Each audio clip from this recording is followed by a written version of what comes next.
do you use Safari or know anyone that has Safari? I'm on Safari right now, and it's getting to really suck badly. And Safari, as you might know, is available for PC as well. It's naturally resides on a Mac, but you can run it on a PC, and it's supposed to be just as good. It's compatible. But it turns out it's a CPU hog, and it frickin' gets a lag in it after a while. It runs a side-by-side program called WebKit to Web Process executable file, and the thing is, it's just nuts how much it's actually doing. Like it can't function. Now I don't know whether it has to overwork itself because it's in Windows OS, and I'm on Windows 7, which should be sufficient, and I've got a dual core. So, but it's enough RAM, and my internet speed is pretty good. It's the browser. It is the browser, folks. So if you want to talk about browsers at all, if you relate to this, tell me what your excellent browser is and your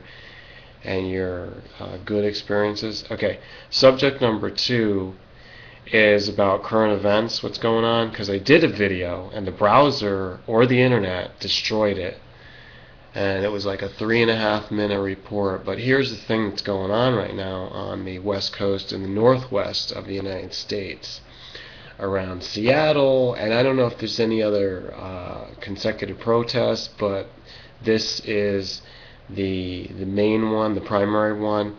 It's a May Day event, and they've been doing this apparently for a lot of years.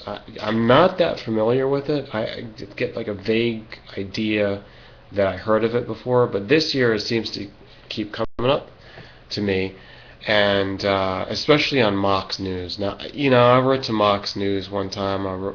My message was that, like, why just keep showing this mainstream network stuff? And like, besides, it's copyright, sort of, if they wanted to bust it down.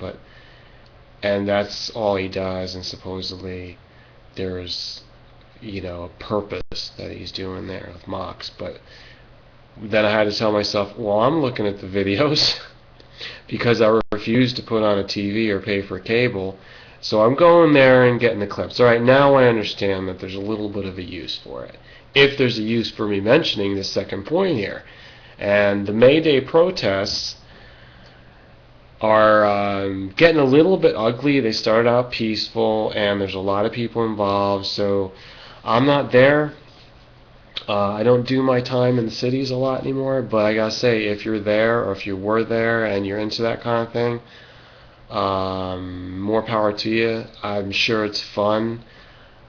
Somebody has to do it, and I mean that seriously, because I'm not really available to do it. It'll be a really concerted effort that I can help organize if I'm there. I'll be one of the helpers or organizers, founders to something. Otherwise, I can't see myself as getting involved and being part of something that I'm not putting more into it. So it's like I got like brain issues. I've got to harness my brain. So having said that, if you're there, it's all cool, I'm sure. But you see, my question about things, because I'm not there, I'm just wondering how practical it is. Like, what's the goal, like, of the Occupy movement and the Tea Party? And I'm not really getting drawn to doing it, but it's not that. I'm just not drawn to be in the city to make anything better with that. I just don't feel like there can be any solutions, except if you're outside of it and you've got a self-sufficient natural lifestyle like I do. Like, I'm always trying to make that better and perfect it and expand it and get people involved with my communities, my projects of organic and natural growing, and sometimes it's just like little things. But if you occupy yourself with that, then obviously you're not a part of the system. You're off the grid. You're not just this victim or a welfare recipient, a dependent orphan of the bureaucratic state. So no, I don't want to be that. You got to do whatever you can do. The economy's tough. I think it's getting tougher than ever. And I really, the reason why I'm talking about this, I'm not there. I won't do it. I used to, but my heart goes out to the young people out there, the new generation. And I'm talking about like the teenagers out there, and also the people like in their 20s.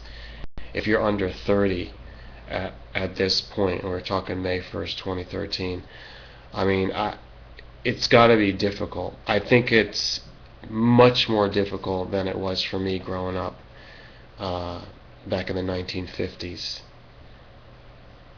Actually, no, see, I didn't go from the 1950s. But anyhow, that's done with the 2 points. Now I'm going to talk about my main point, and I'll probably only have about